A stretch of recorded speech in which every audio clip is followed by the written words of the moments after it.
오늘 우리에게 주시는 하나님의 말씀은요, 베드로전서 1장 22절부터 2장 2절까지 말씀입니다. 너희가 진리를 순종함으로 너희 영혼을 깨끗하게 하여 거짓이 없이 형제를 사랑하기에 이르렀으니 마음으로 뜨겁게 서로 사랑하라. 너희가 거듭난 것은 썩어질 씨로 된 것이 아니요 썩지 아니할 씨로 된 것이니 살아있고 항상 있는 하나님의 말씀으로 되었느니라. 그러므로 모든 육체는 풀과 같고 그 모든 영광은 풀의 꽃과 같으니 풀은 마르고 꽃은 떨어지되 오직 주의 말씀은 세세토록 있도다 하였으니 너에게 전한 복음이 곧 이 말씀이라. 그러므로 모든 악독과 모든 기만과 외식과 시기와 모든 비방하는 말을 버리고 갓난 아기들 같이 순전하고 신령한 젖을 사모하라. 이는 그로 말미암아 너희로 구원에 이르도록 자라게 하려 함이라. 아멘. 이 시간에는 너희가 거듭난 것은 이라는 제목으로 하나님의 말씀을 증거하도록 하겠습니다. 우리가 함께 읽은 이 본문 말씀은요, 예수님의 수제자이자 초대교회의 수장이었던 베드로가 쓴 편지로서 지금으로부터 한 2000년 전 로마 제국의 동방에 위치했던 본도, 갈라디아, 갑바도기아, 아시아와 비두니아에 살던 성도들에게 보내진 편지입니다. 베드로가 이 베드로 전서라고 하는 편지를 쓰게 된 배경에는 네로 황제의 핍박이 있었습니다. AD 64년에 네로가 로마시에서 발생한 이 대화재의 방화범으로 크리스천들을 지목하고는 잔인하게 핍박을 했는데, 역사는 이 박해로 인해서 최대 300명에 달하는 성도들이 콜로세움에서 사자밥이 되거나 연회장을 밝히는 횃불이 되어 순교를 당했다고 전해집니다. 사실 당시 로마에서 발생된 이 대화재는 새로운 도시 건설을 꿈꾸던 네로 황제의 지시였습니다. 그러나 졸지에 가족과 집을 잃은 시민들의 분노가 눈덩이처럼 커지고 비난의 화살이 자신에게로 향하는 것을 보자 네로는 잔뜩 겁을 먹고는 크리스천들을 희생제물로 삼아 로마 시민들의 분노를 누그러뜨리려고 했던 것이죠. 기독교 전승에 따르면 당시 로마에 머물던 베드로 역시도 이 박해 때 붙잡혀서 순교를 당했다고 전해져 옵니다. 학자들은 이렇게 네로 황제가 기독교를 박해하는 동안에 베드로 전서가 쓰여질 것이라고 추정을 합니다. 물론 당시 네로 황제가 일으킨 박해는요, 매우 끔찍했지만 다행히도 로마 제국 전역으로 확산되지는 않았습니다. 그러나 오늘날처럼 소셜미디어가 발달되지 않았던 그 과거 시대를 우리가 감안해 볼 때 로마에서 시작된 기독교의 핍박이 앞으로 어떻게 진행될지 예측하거나 또 로마로부터 들려오는 무성한 소문들의 진상을 베드로가 파악하기란 쉽지 않았을 겁니다. 때문에 로마에서 핍박을 당하던 베드로는 제국 내에 흩어져 있었던 성도들 역시도 자신과 동일한 핍박을 당하고 있다고 하는 그 생각을 가지고 이제 편지를 쓰게 된 겁니다. 로마 군인들에게 발각되면 붙잡혀서 옥에 갇히고 사자밥이 되거나 온몸이 불에 타 죽는 순교당하는 것을 성도들을 염두하고 말입니다. 그러니 이 편지를 쓰는 내내 여러분, 베드로가 어떤 심정을 갖고 편지의 한 글자 한 글자를 기록했을지 한번 상상해 보시면서요, 오늘 본문 말씀은 그런 베드로의 심정을 가지고 다시 한번 우리 함께 읽어보도록 하겠습니다. 베드로전서 1장 22절부터입니다. 시작. 너희가 진리를 순종함으로 너희 영혼을 깨끗하게 하여 거짓이 없이 형제 사랑하기에 이르렀으니 마음으로 뜨겁게 서로 사랑하라.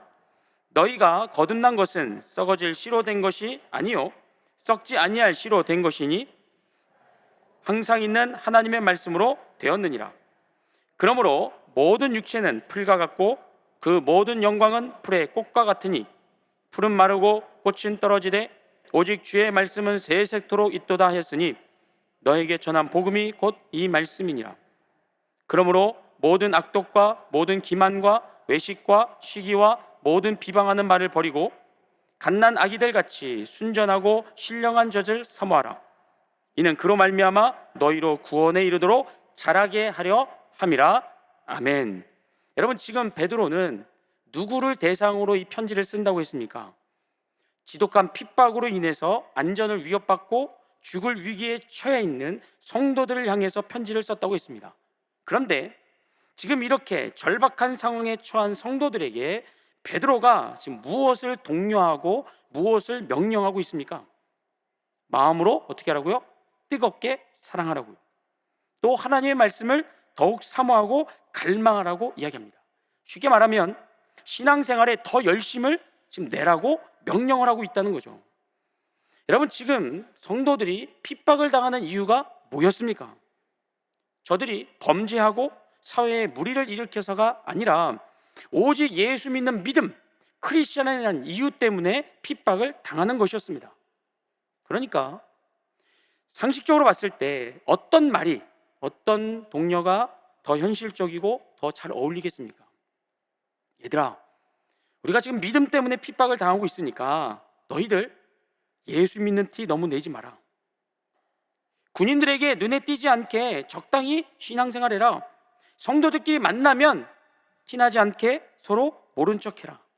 등등.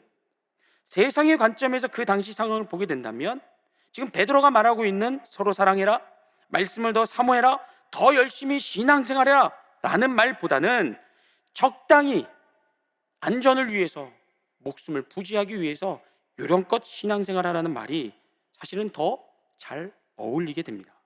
그런데 우린 지금 짤막한 본문을 읽었지만 여러분 베드로전서 전체를 다 읽어보시면 그 어디에서도 베드로가 성도들에게, 핍박을 당하는 성도들에게 눈치껏 요령껏 신앙생활하라는 얘기가 없습니다. 이 편지를 쓰는 동안에도 베드로 역시 믿음 때문에 박해를 당하고 있었지만 그의 입에서 선포되는 하나님의 말씀은 세상의 상식을 완전히 뒤엎는 것이었습니다. 베드로전서에 따르면 성도는 힘들고 어려울 때, 특히 예수 믿는 믿음 때문에 억울하게 핍박을 당하고 박해를 당하고 손해를 경험할 때 어떻게 행동해야 하는 건가? 어떻게 행동해야 합니까? 핍박을 피하여 숨거나 서로 모른 척하거나 성도라고 하는 아이덴티티를 숨겨서는 안 됩니다. 오히려 반대로 어떻게 해요? 그리스도 안에서 부름받은 형제 자매들을 뜨겁게 사랑해야 합니다. 반가워해야 되고 같이 인사하고 끌어안아야 됩니다. 동시에 갓난 아기들이 엄마에게 모유를 간절히 구하고 찾듯이 핍박 가운데 성도들은 더욱 하나님의 말씀을 갈망하고 사모해야 합니다. 왜 그럴까요? 왜 우리 성도들이 믿음 때문에 당하는 고난 앞에서 더욱 사랑하고 더욱 하나님의 말씀을 붙들며 열심히 신앙생활해야 될까요? 그것은 우리 성도들이 거듭났기 때문입니다. 다 같이 저를 따라합니다. 예수 믿는 성도는 거듭난 사람입니다. 믿으십니까? 아멘. 다시 한 번 더요. 예수 믿는 사람은 거듭난 사람입니다. 예수 믿는 성도라고 해야 되는데 제가 착각했습니다. 네, 여러분, 여기서 거듭났다, 우리가 영어로는 born again이라고 표현을 하는데 다시 태어났다는 의미잖아요. 그런데 우리 성도들이 어떻게 다시 태어났나를 한번 생각해 보자고 하는 겁니다. 우리가 도로 엄마 뱃속에 들어가서 10달 동안 지내다가 다시 태어났습니까? 그렇지 않죠. 성도의 거듭남, 다시 태어남은 물리적인 현상이 아니라 철저하게 영적인 현상입니다. 요한복음 5장 24절 말씀을 같이 볼까요? 내가 진실로 진실로 너에게 이르노니 내 말을 듣고 또 나 보내신 이를 믿는 자는 영생을 얻었고 심판에 이르지 아니하나니 사망에서 생명으로 옮겨졌느니라. 예수님께서 진실로 진실로 강조해서 말씀하셨습니다. 내 말을 듣고 또 나를 보내신 이를 믿는 사람은 무엇을 얻는다고요? 영생을 얻었고 그래서 심판에 이르지 아니하나니 그의 몸과 영혼은 어디에서 어디로 옮겨진다고 말씀합니까? 사망에서 생명으로 옮겨지느니라. 모든 인간은 죄인으로 태어나며 그 죄 때문에 몸과 영혼이 죽을 수밖에 없는 운명을 갖고 태어납니다. 지위 고와 빈부귀천을 막론하고 누구도 이 운명을, 죄된 운명을 피하거나 바꿀 수가 없습니다. 그러나 유일하게 하나님의 은혜로 말미암아 예수님을 구원자로 믿고 예수님의 보혈로 죄의 사함을 받은 성도는 마땅히 죽을 수밖에 없는 사망의 운명에서 영원히 죽지 아니하는 영생의 자리로 그 운명이 바뀌는 줄로 믿습니다. 이것이 예수 믿는 성도에게만 허락되는 운명의 전환, 바로 거듭남입니다. 내가 스스로 노력해서 죄를 씻고 내가 스스로 노력해서 심판을 피하여 영생을 얻는 게 아니라 나의 구원자 되시는 예수님께서 내 모든 죄값을 다 지불하시고 나를 사망에서 생명으로 옮겨 주셨습니다. 다시 말하면 우리가 거듭날 때 우리 인생의 주도권은 예수님에게 완전히 넘어가 버렸습니다. 그래서 예수님이 우리 성도들의 몸과 영혼의 주인이 되시고 끝까지 우리들을 책임져 주십니다.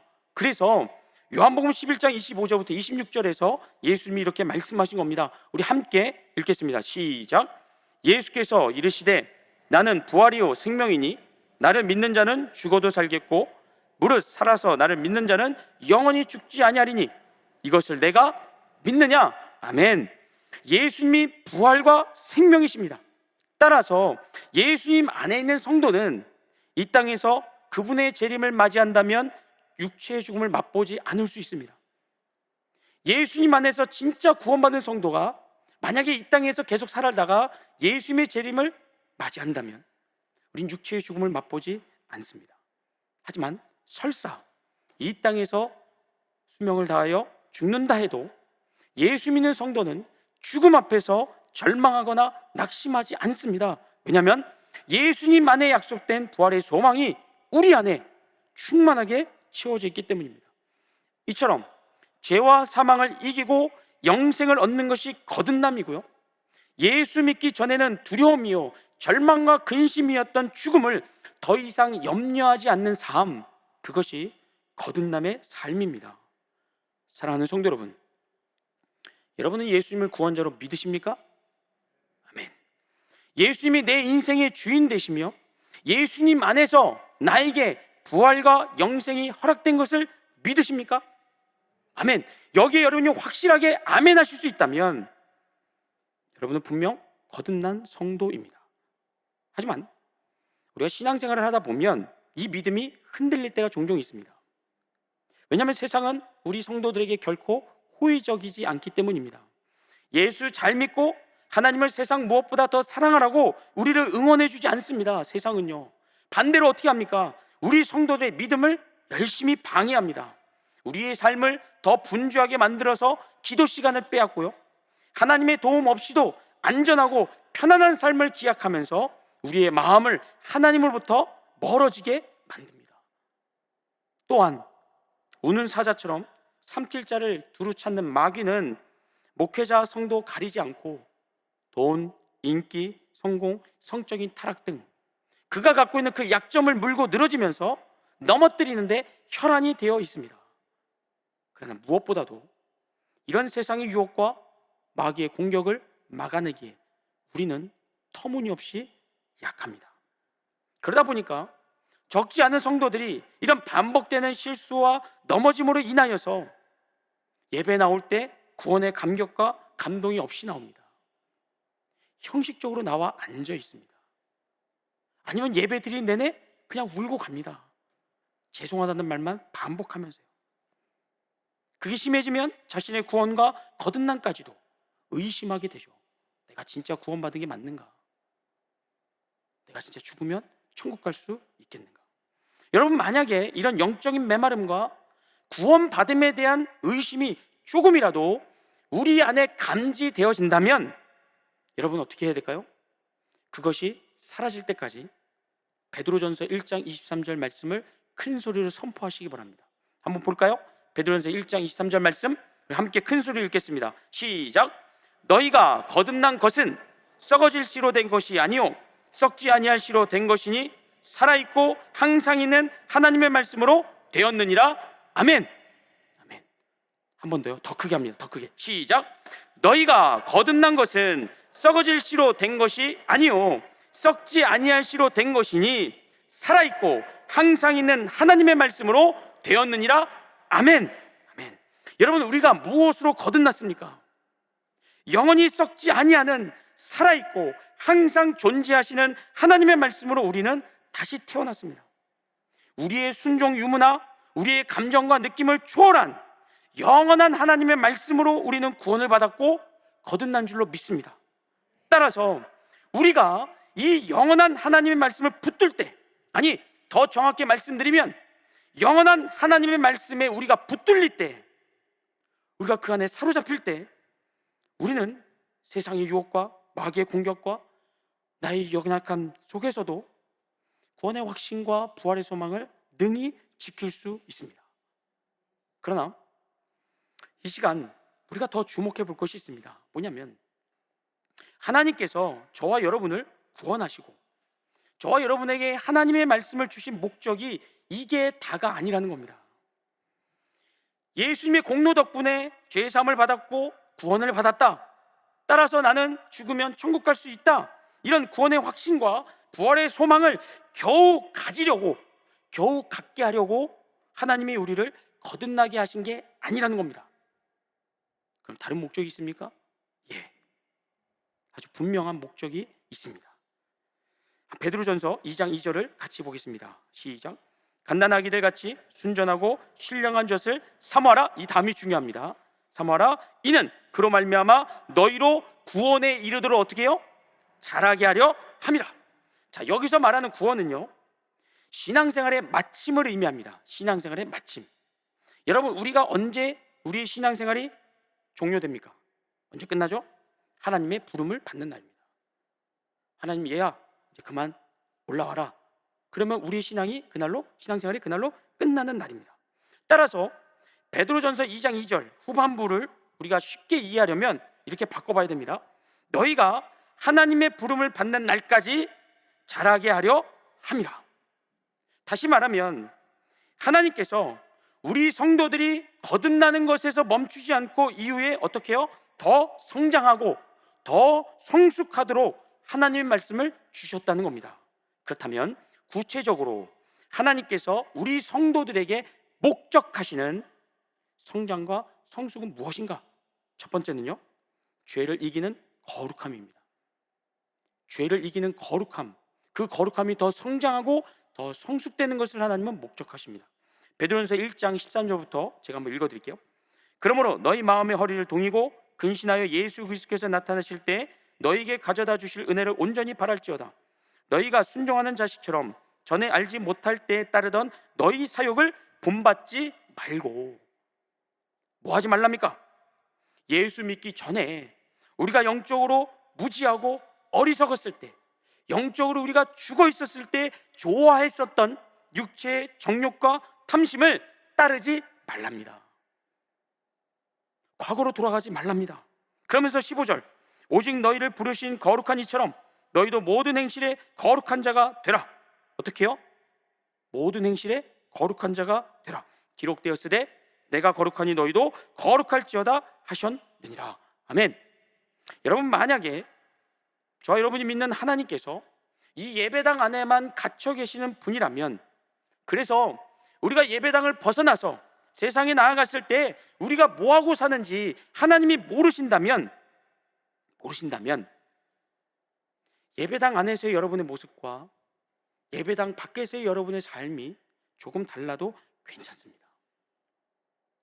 왜냐하면 어차피 하나님 모르시니까요. 그러니까 여기서는 여러분 믿음 좋은 척 하시고 밖에 나가서는 그 믿음을 다 버리셔도 괜찮습니다. 왜냐하면 여러분이 예배당 밖에서 무슨 짓을 하고 다니는지 하나님이 모르시기 때문에 얼마든지 하나님을 속이실 수 있습니다. 하지만 그렇지 않고 저와 여러분이 믿는 하나님께서 무소부지하신 분이라면 언제 어디에서든지 살아계신 하나님으로 계신다면 그 하나님을 믿는 성도의 삶은요, 다르면 안 됩니다. 예배당 안에서만이 아니라 예배당 밖에서도요, 우리는 죄와 싸우고 유혹을 물리치면서 거룩함을 지키는 성도로 살아야 맞습니다. 물론 앞에서도 언급했듯이 우리는 완벽하지 않습니다. 그래서 세상의 공격을 받고 마귀의 유혹을 받을 때 자빠질 수 있고 넘어질 수 있습니다. 그러나 거기서 끝이면 안 된다는 겁니다. 하나님께서 언제 어디서든지 나를 지켜보시며 나를 보호하고 계신다는 믿음을 가진 성도는 죄에 넘어지더라도 다시 정신 차려야 됩니다. 그리고 회개의 자리로 나오셔야 됩니다. 하나님의 은혜를 구하시고 또 또 구하셔서 그 은혜를 힘입어 다시 죄와 싸워야 합니다. 언제까지요? 죄를 이길 때까지, 유혹을 물리칠 때까지, 넘어지더라도 다시 일어나야 합니다. 왜냐하면 거룩하신 하나님께서 자신의 거룩함과 동일한 성도의 거룩함을 우리에게 요구하시기 때문입니다. 그걸 목적으로 말씀을 주셨기 때문입니다. 따라서 우리 성도들은 하나님의 말씀을 무기 삼아서 죄와 싸우며 승리하며 우리의 거룩함의 영역을 확장시켜야 되는 줄로 믿습니다. 아멘. 자, 이러한 죄를 이기는 거룩함에 이어서 하나님께서 거듭난 성도에게 목적하시는 두 번째 성장과 성숙이 있는데, 그것은 뭐냐면 거짓 없는 형제 사랑입니다. 저를 따라합니다. 거짓 없는 형제 사랑. 베드로전서 1장 21절입니다. 너희가 진리를 순종함으로 너희 영혼을 깨끗하게 하여 거짓이 없이 형제를 사랑하기에 이르렀으니 마음으로 뜨겁게 서로 사랑하라. 아멘. 보시는 것처럼 성경은 형제 사랑하기를 마음으로 뜨겁게 사랑하라고 명령합니다. 여기서 뜨겁게로 번역된 헬라어는 진심으로, 꾸준히, 열렬하게 라는 의미를 갖고 있습니다. 근데 문제는 과연 이렇게 진심 어린, 꾸준한, 열심을 다하는 사랑이 교회 안에서, 우리 공동체 안에서 가능하냐는 거죠. 그럼 어떻게 생각하십니까? 이렇게 꾸준히 마음을 다해서 뜨겁게 서로 사랑하는 것이 오늘날 교회 안에서 가능한 일이겠습니까? 충분히 가능합니다. 단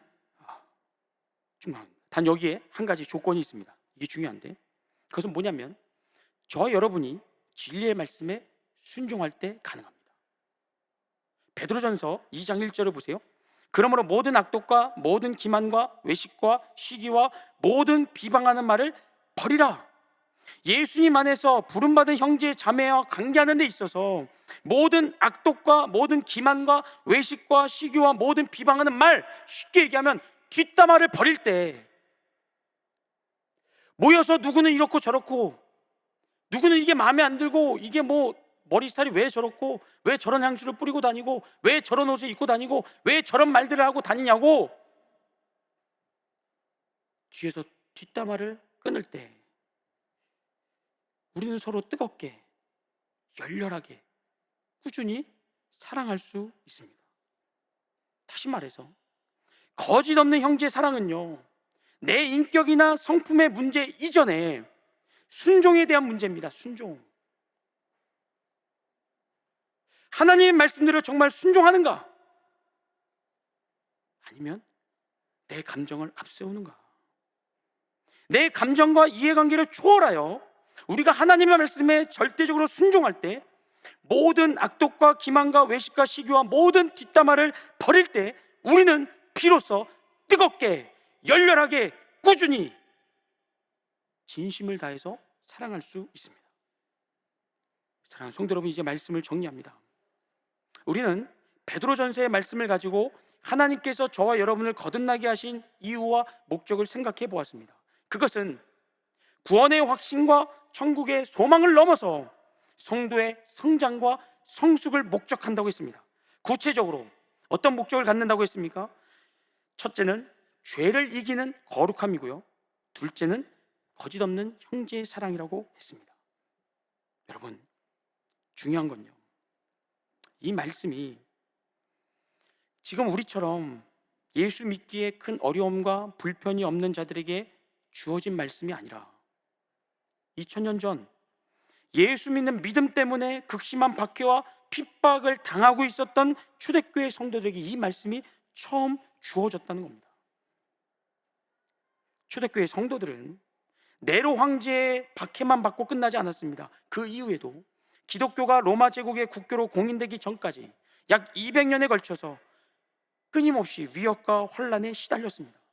그런데도 이 말씀이 우리에게까지 고스란히 전해져 온 것은 초대교회 성도들이 베드로의 명령을 뭐하지 않은 겁니까? 거부하지 않았다는 겁니다. 베드로가 쓴 편지를 하나님의 말씀으로 믿고 의지하고 붙들었다는 거죠. 그럼 어떻게 초대교회 성도들은 핍박 가운데서도, 믿음 때문에 당하는 핍박 가운데서도 서로 뜨겁게 사랑할 수 있었으며 하나님의 말씀을 더 사랑하며 더 열심히 신앙생활할 수 있었을까? 그 비결은 고난 가운데 사랑의 능력을 체험했기 때문입니다. 고난 가운데 살아계신 하나님의 말씀이 갖고 있는 위력과 힘과 권세를 체험했기 때문입니다. 그래서 우리가 잘 아는 카타콤베라고 하는 그 지하 무덤을 전전하면서 그렇게 핍박 가운데서도 신앙생활하면서도 성도들은요 서로 뜨겁게 사랑했습니다. 얼마나 뜨겁게 사랑했던지 자기를 찌르고 자기를 불태우는 로마 군인들까지 사랑했습니다. 자기를 찌르는 자들을 향해서 초대교회 성도들이 이렇게 이야기했답니다. 당신도 예수 믿어야 됩니다. 그래야 구원받을 수 있습니다. 내 자신을 몰수해 가고 내 가족들을 옥에 가두고 핍박하는 자들을 향해서도 우리 초대교회 성도들은 그들 사랑했습니다. 그리고 어떻게 했습니까? 예수 믿지 말라고 그렇게 로마 당국이 쫓아다닐 때 더 열심히 하나님 말씀을 사모하고 그 말씀을 붙들었습니다. 그렇게 하나님의 말씀 속에서 사랑의 능력과 말씀의 능력을 체험했던 초대교회 성도들은 더욱더 하나님 말씀을 사모했고 붙들었고요, 그 말씀의 믿음의 뿌리를 깊게 내렸습니다. 어디 그뿐입니까? 하나님의 말씀은 시대와 문화와 환경과 역사를 초월하여 모든 거듭난 성도들에게 동일하게 경험되었습니다. 사랑의 능력으로, 말씀의 힘과 권세로. 그래서 오늘 우리에게까지 베드로 전서의 말씀이 빠지지 않고 중간에 누락되지 않고 전해져 올 수 있었던 것입니다. 이렇게 오늘 우리가 보고 있는 베드로 전서의 말씀은 무려 2000년이라는 시간 동안에 나라와 민족과 시대와 역사를 초월하여 수많은 우리 믿음의 선배들의 삶 속에서 충분히 검증되었습니다. 그러니 이제 누구 차례입니까? 저 여러분의 차례입니다. 사랑하는 성도 여러분, 뜨겁게 형제를 사랑하시기 바랍니다. 왜 하면 안 하십니까? 왜요? 다시요. 사랑하는 성도 여러분, 뜨겁게 열심을 다해 열렬하게 형제 자매를 사랑하시기 바랍니다. 아멘. 더욱 하나님의 말씀을 붙드시고 사모하시고 그 말씀을 의지하시기 바랍니다. 아멘. 그 말씀에 사로잡히는 삶이야말로 우리에게 진정한 기쁨이 있습니다. 자랑이 있습니다. 어디서든지 떳떳할 수 있습니다. 나 예수 믿는 성도라고요. 예수님이 나의 구원자시고 내 인생을 책임져 주시며 내가 이 세상을 떠날 때 나를 저 하나님의 나라로 인도해 주시는 분이라는 거. 그러니 나는 사랑할 수 있고 나는 하나님 말씀에 순종할 수 있는 성도입니다라고 우린 자신 있게 고백할 수 있습니다. 그리고 그런 신앙의 고백을 가진 자만이 이 땅에서 재밌고 신나게 감사와 찬양으로 신앙생활을 감당하실 수 있습니다. 바라옵기는 저희 여러분 모두 다 기왕 우리에게 주어진 이 신앙의 여정을 억지로 끌려가시지 마시고 감사와 찬양으로 기쁨으로 채워가시는 승리하시는 저 여러분 되기를 주의 이름으로 축복합니다. 아멘. 오늘 우리가 가지고 있는 복음은 2000년 동안 검증되었습니다. 세상의 그 어떤 핍박도 환난도 손해와 억울함도 복음을 이길 수 없음을 오늘 우리에게 주어진 하나님의 말씀은 2000년 동안 검증되었습니다. 확인되었습니다. 우리 믿음의 선배들의 삶을 통하여 저들의 믿음의 승리를 통하여 검증된 하나님의 말씀대로 저희 순종하게 하여 주시고 하나님 그렇게 하나님 말씀대로 순종하는 우리의 삶 속에서 세상이 맛볼 수 없는 세상에서 줄 수 없는 기쁨과 감사와 찬양으로 우리에게 주어진 이 땅에서의 순례의 길을 완주케 하여 주시옵소서. 하나님이 목적하시는 우리 믿음의 성장과 성숙을 완성시켜 가는 저희들 되게 하여 주시옵소서. 우리 함께 주여 한번 부르시고 기도하시겠습니다. 주여